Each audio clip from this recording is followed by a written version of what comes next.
So trailer వస్తే మంచిదే, ఎదురు చూద్దాం. నేనైతే అసలు ఎక్స్పెక్ట్ చేయలేదు ట్రైలర్ వస్తుందని, ఈరోజు వస్తుందని అయితే ఎక్స్పెక్ట్ చేయలేదు నేను.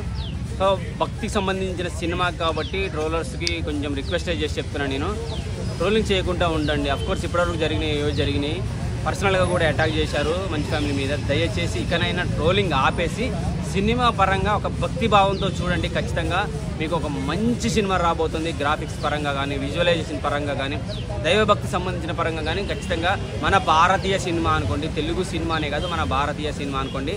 తెలుగు సినిమాగా తీస్తే, తెలుగు భాషలో తీస్తే ప్రతి ఒక్కరికి నచ్చుతుంది. దేశ భాషలందు తెలుగు లెస్స అని ఎట్లా అయితే అన్నారో ఇప్పుడున్న పరిస్థితిలో బాహుబలి, త్రిబుల్ తర్వాత పుష్ప తర్వాత తెలుగు భాష ప్రపంచ స్థాయికి వెళ్ళింది. ఆ భాషను నిలబెట్టాలి, మన భక్తి భావాన్ని నిలబెట్టాలి, మన భారతదేశాన్ని ప్రపంచంలో ఉన్న స్థాయిలో నిలబెట్టాలంటే భక్తి సంబంధించిన సినిమాలు రావడానికి మంచి ఫ్యామిలీ ప్రయత్నం చేస్తుంది. అది కూడా శివునికి సంబంధించిన సినిమా కాబట్టి ఖచ్చితంగా మంచి సినిమా రాబోతుంది అయితే నేను అనుకుంటున్నాను.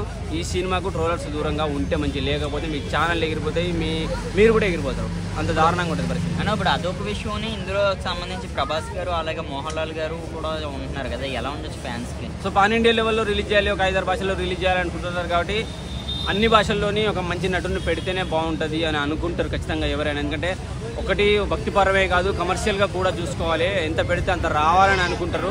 అటువంటి సందర్భంలో వచ్చిందనుకోండి, ఒకవేళ ఇటువంటి భక్తి సినిమాలు తీసినప్పుడు ఫెయిల్ అయినా అనుకోండి, మళ్ళీ భక్తి సినిమాలు తీయాలి, మన సంస్కృతిని ప్రపంచానికి తెలియజేయాలనే కోలో ఆలోచిస్తారు కదా, అటువంటి వాళ్ళకు బాధ వేస్తుంది, తీయకుండా పక్కన తప్పుకుంటారు. సో ఖచ్చితంగా ఇంటర్నేషనల్ లెవెల్లో రిలీజ్ చేసినప్పుడు అన్ని భాషల్లోనూ ఒక్కొక్క స్టార్ ఉండాలి. ఉంటేనే అన్ని భాషల్లో మనోడు ఉన్నాడు కదా.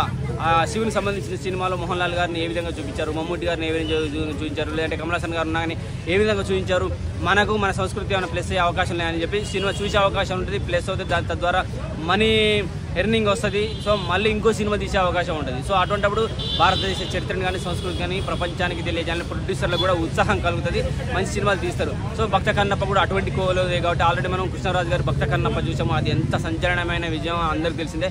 ఇప్పుడున్న పరిస్థితుల్లో ఇప్పుడున్న యూత్కి భక్త కన్నప్ప అంటే ఎవరు, శివుని మూడో కన్ను, శివునికి మూడో కన్ను రక్తం కారుతుంటే భక్త కన్నప్ప తన కన్ను ఎలా అర్పించాడు అనేది తెలియదు కాబట్టి 90%. సో ఇప్పుడున్న పరిస్థితుల్లో ఇటువంటి సినిమాలు రావాలి, వస్తేనే మంచిది. అఫ్కోర్స్ పాన్ ఇండియా లెవెల్లో ఉన్న మంచి మెగాస్టార్లు, సూపర్ స్టార్లు కూడా ఉండాలి సినిమాలో. అదొకటి. ఇప్పుడు మనం చూసుకుంటే ఈ సినిమా నుంచి సేమ్ అదే డేట్లో మంచు మనోజ్ గారు కూడా మరో సినిమాని రిలీజ్ చేయొచ్చు అని కూడా మాట్లాడినట్టు వినిపిస్తున్నాయి. అది ఎంతవరకు నిజమయ్యే అవకాశం? అటువంటి ఛాన్సే లేదు. ఇక్కడ ఒక బాధ ఏంటంటే మంచు మనోజ్ కూడా భక్త కన్నప్ప ఈ కన్నప్ప సినిమాలో ఉంటే బాగుండేదని ఒక ఫీలింగ్ ఉంది తప్ప, మనోజ్ అయితే ఎట్టి పరిస్థితుల్లో పోటీకి దిగడు, సినిమా రిలీజ్ చేయడు, 100% గ్యారంటీ. మంచి ఫ్యామిలీ అమ్మాయిలు అందరూ ఒకటే పోయి మీరు మనోజ్ అన్న వేరు, విష్ణు అన్న వేరు అని చెప్పేసి మనం అనుకుని వాళ్ళ మధ్యన కొట్లాడ పెట్టద్దు. ఆల్రెడీ చాలా ఫ్యామిలీలకు మనమే కొట్లాటలు పెడుతున్నాం, వాళ్ళు వేరు వీళ్ళు వేరని. మళ్ళీ కొట్లాట పెట్టకండి. మంచి మనోజ్ అటువంటి ప్రయత్నం చెయ్యడు, రిలీజ్ చేయడు. ఒక సినిమా తీసినా ఒక 1 వీక్ 1 మంత్ గ్యాప్ ఇచ్చని రిలీజ్ చేసుకుంటాడు, కానీ పోటీకి అయితే వెళ్ళాడు 100%. సినిమా ఏమో డేట్ ఏమో దగ్గరికి వస్తుంది, కానీ ఎందుకని ఇంకా ప్రమోషన్ ఇంకా స్టార్ట్ చేయలేదు అనుకోవచ్చు. అంటే ఫస్ట్ మనకు కొన్ని క్లిప్స్ వచ్చినాయి, అలాగే ఒక సాంగ్ వచ్చింది, శివయ్య అనే ఆ డైలాగ్ చూసి కూడా చాలా మంది ట్రోల్ చేశారు. సో తద్వారా ఏంటంటే భక్తి సంబంధించిన సినిమా ఇంత మంచిగా తీస్తున్నా కానీ ట్రోల్స్ పెరుగుతున్నాయని చెప్పేసి మంచి ఫ్యామిలీలో కూడా చిన్న అంటే బాధ కలిగిందేమో. సో ఇంత మంచిగా తీస్తున్న వాళ్ళకి బాధ అవుతుందంటే మంచి సినిమా తీయాలి, సంస్కృతికి సంబంధించింది, దేవుడికి సంబంధించింది, భారతదేశ సంస్కృతికి సంబంధించింది కాబట్టి ఎటువంటి పొరపాట్లు చేయొద్దు అనే ఉద్దేశంతో లేట్ చేస్తున్నారు.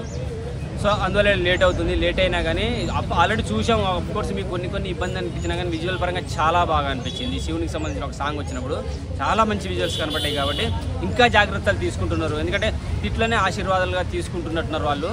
ట్రోలర్స్ అయితే ఎంత ట్రోల్ చేస్తున్నారో ఆ ట్రోలర్స్తో అనుగుణంగా ఖచ్చితంగా గుణపాఠం నేర్పాలి అనుకుంటున్నారు కాబట్టి లేట్ అవుతున్నది. మంచి విజువల్స్ వస్తాయి, మంచి ప్రొడక్షన్ వాల్యూస్ తోటి వచ్చేది మంచి సినిమా అయితే రాబోతుంది, భక్తి సంబంధించిన సినిమా. సో అందుకే లేట్ అవుతుంది, ఏం బాధపడాలి కాదు. అదొకటి. ఇప్పుడు రేపు April 5న 25న సినిమా రిలీజ్ అవ్వాలి, కానీ మళ్ళీ పోస్ట్ పోన్ అయ్యే అవకాశం